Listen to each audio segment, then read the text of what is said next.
Hello and welcome to the channel. Today, going to be having a look at an interview with former Talk Sport and Talk Radio presenter Ian Collins and Ashok Kumar, who is a Green Party activist.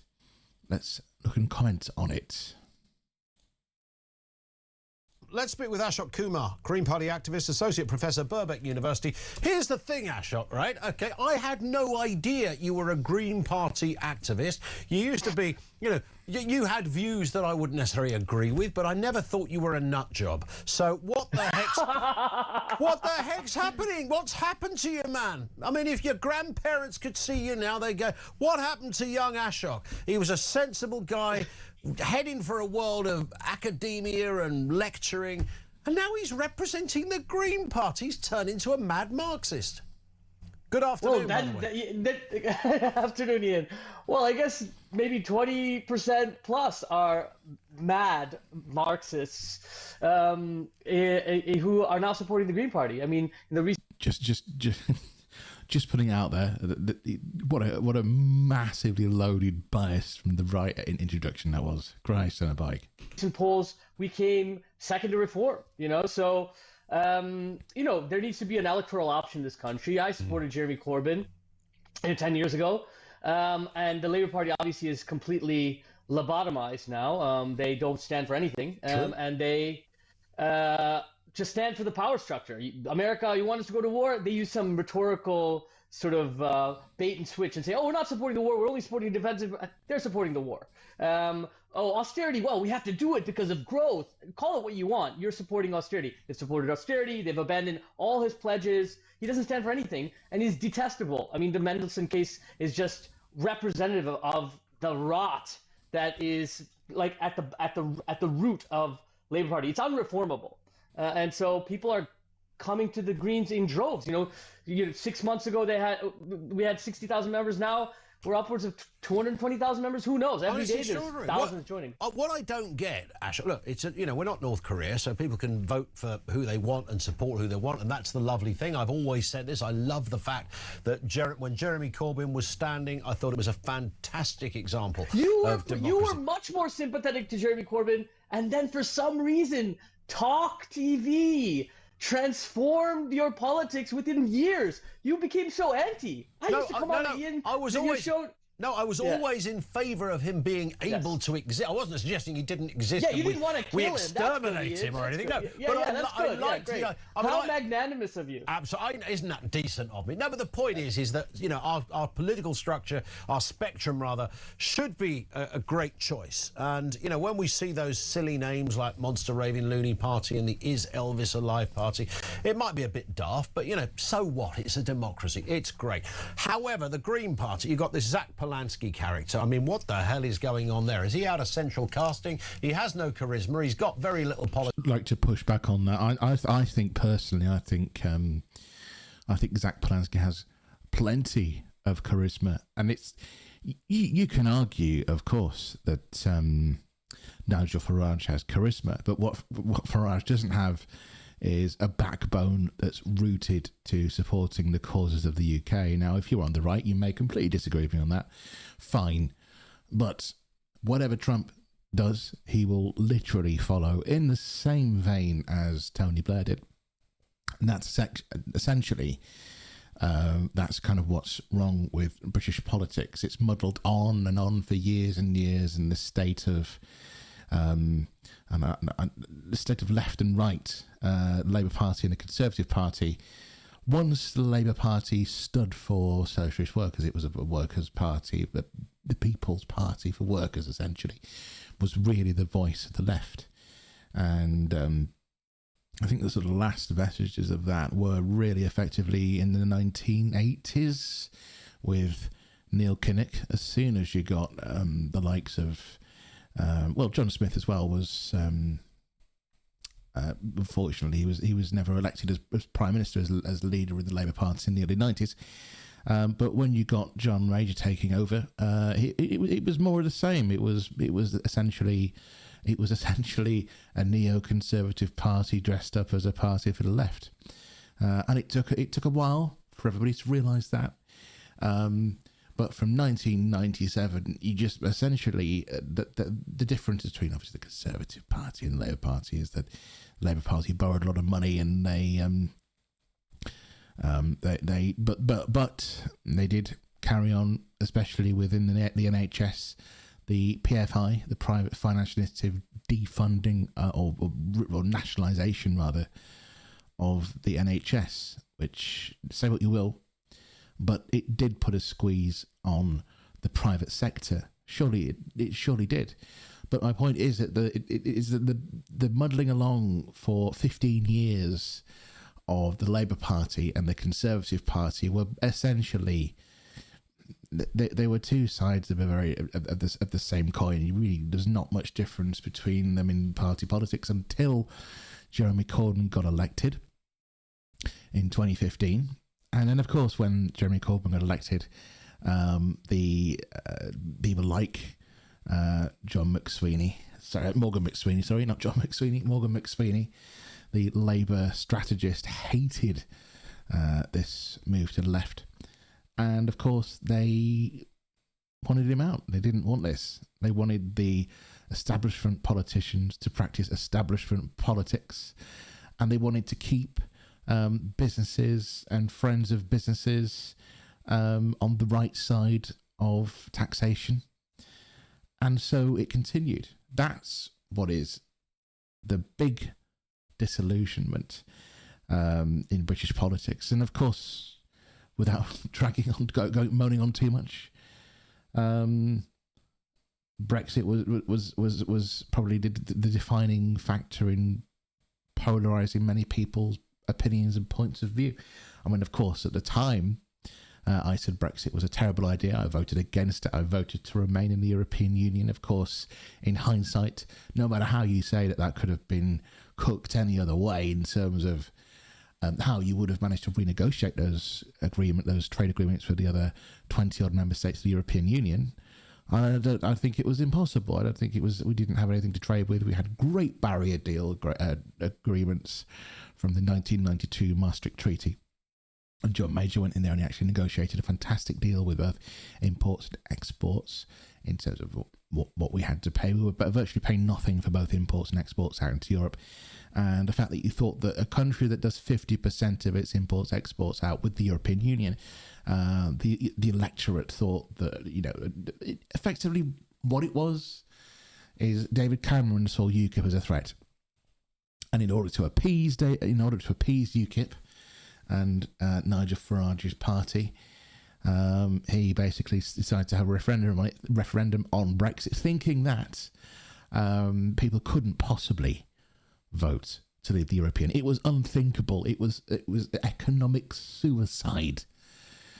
And again, it's just it's the galvanization, it's the polarization of the left and the right, exacerbated by politics, exacerbated by the fact that there's literally no difference between the two major political parties, which has forced a shift in the likes of Reform, which, they are neoliberalism 2.0. They are Margaret Thatcher on steroids, effectively.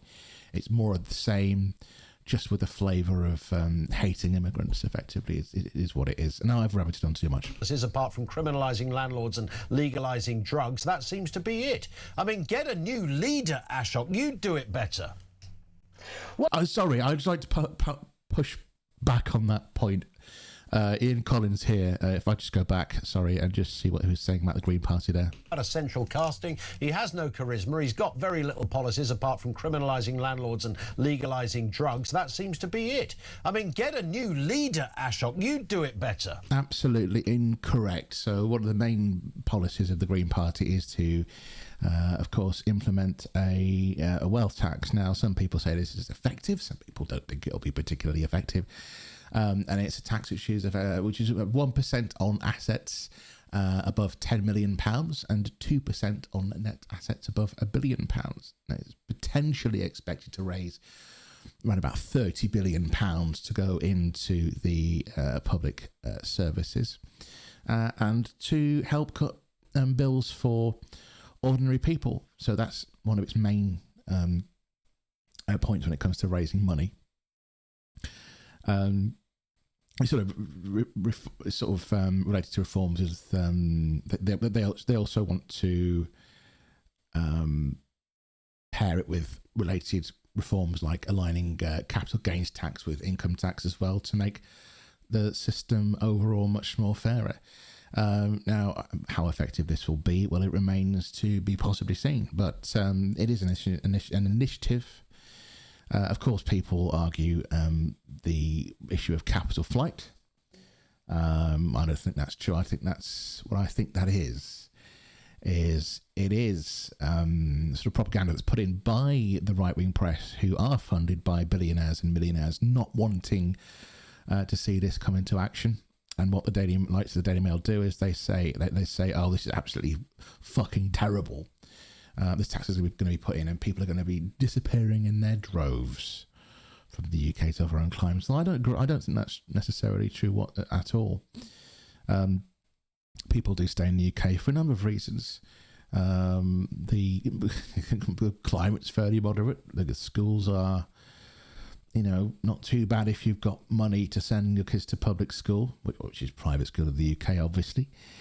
The places like London have a thriving social atmosphere, a brilliant nightlife. The tax havens, such as Monaco, are really dreary, dull, boring places. They're closed really early, and there's not really much going on in those places. So I don't think that the capital flight is a very realistic possibility, or it's not really something that I think people should be afraid of. It's just propaganda from the right-wing press. And of course, with the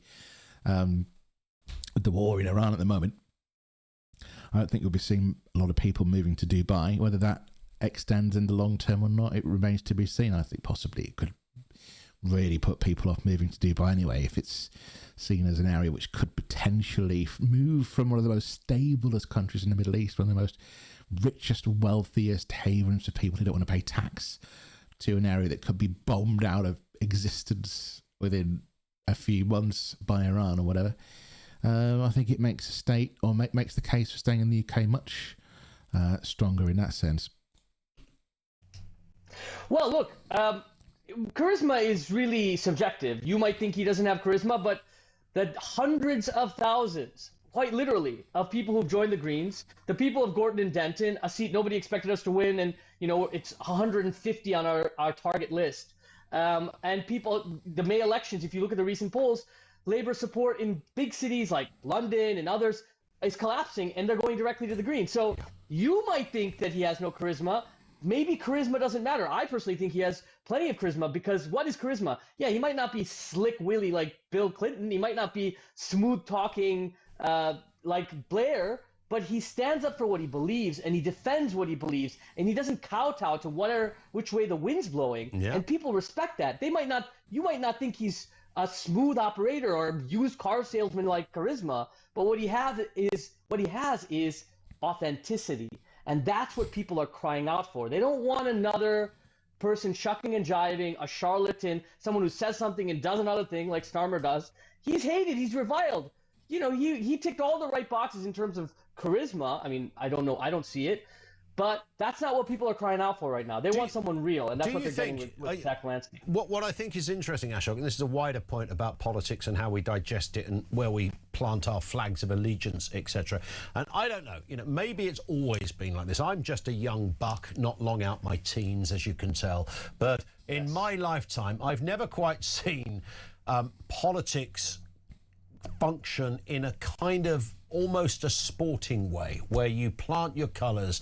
Whether it's Nigel Farage over there, Zack Polanski over there, I think the Brexit vote happened largely, whether you were Remain or Leave, on an emotional thing, as distinct from, I doubt many Brexiteers sat and read up on trade agreements and the finer points and the bullet point list of transactional policy on engineering, metals or anything else.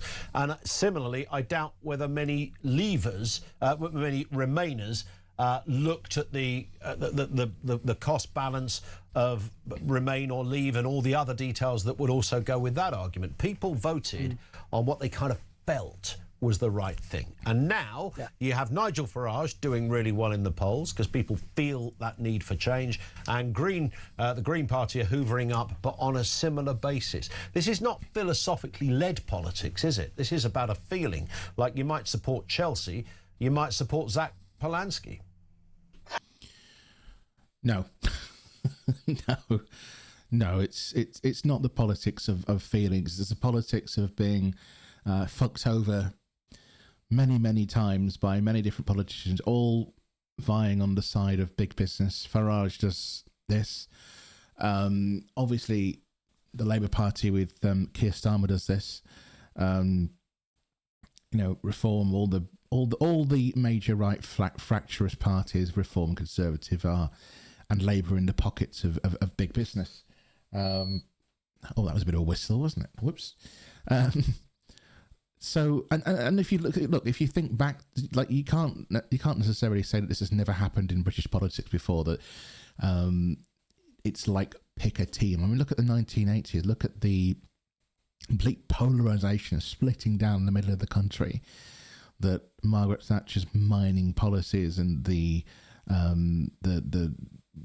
complete decimating of the car industry, for example, and the coal miners and steel industry. Or look at the privatisation that was occurring, the gas privatisation of British Gas, the initial talks about privatisation of British Rail, for example. That was a massively polarising thing. The poll tax, all these different things meant that you had to pick a side back then. And I mean, I barely remember the poll tax riots of 1990, 1989, 1990, but I remember it being on the news, and it was very much those that have benefited from the deregulation of finance, the ballooning in the southeast and of England and London of the financial sector, those that have managed to carve in and exploit the financial trade, the stock exchange, financial markets, those that had benefited from the deregulation of financial products, the massive increase of the service financial sector in this country, and the complete hollowing out of any industrial industry-led sectors in the UK, and the selling off of public sector businesses to boost the GDP, the right to buy initiative of council houses to completely decimate and ruin the social housing stock for many generations. All these things were very divisive, and I think in some ways far more divisive than the politics of today. I think the only thing that sort of happened is with the inclusion of social media in politics, and the absolute abject trudgery and trudging along of the Conservative and Labour, and the fact that we had a coalition government in 2010, the years and years of austerity practices by both sides of Labour and Conservative. People have just had enough of this. That's what it's about. People are pissed off with when the economy tanked in 2010 and the interest rates were historically low. Instead of borrowing more money and helping out people to get the economy going, to boost the economy, they just flatlined, switched off the lending and said, no, you all have to suffer on behalf of the banks bailing out. Fuck up, essentially, is what happened. And those that are on the right side, or I like to think those that are on the right side of history and the right side of politics and the right side of thinking about people in terms of how a country treats its poorest, its disabled people that are in the really, really poor situations, the lowest paid in society. I like to think that people can see that things will not get better under reform whatsoever. They're just going to get worse, effectively. And so, no, I don't think that it's a politics of sport. It's a politics of being fucked over for 15 years by both parties, including like the 1980s disillusionment and hollowing out of cities and towns, and the hollowing out of the Labour Party, and the smashing of the Overton window, the pushing further right of the Conservative Party in line with reform. that brings in the new sort of bicameral politics system of Labour being replaced by the Greens and Reform being replaced. Tories being replaced by Reform. I think it's the opposite of that, actually. Like, I don't really remember the '90s very well, but the '90s, the 2000s, that was about which color you wanted, right? We're going to vote for the blue team. We're going to vote for the red team, and you could separate them basically with the cigarette paper. There was very little distinction. You look at 2010 to now, and then you look at 2022 to now, there's very little distinction between what the Tories did, which was austerity and kowtowing to the American interests, and what Starmer's doing. That's red team, blue team nonsense. And people are sort of abandoning that because people's cost of living is crunching. People are seeing us murder people and or provide arms for a genocide live fed into our television and into our phones for 2 years. People are voting on an emotional basis, but that doesn't disarticulate it from something people care about. People are abandoning the parties like the Tories and the Labour Party, which they voted for generations, precisely because the power structure and the parties that be have abandoned their interests. And the reform is, I believe, and that is going to people's basest interests. They're saying, oh, this group of people, they're taking the jobs from you, and we're going to continue to, not tax the rich or distribute wealth.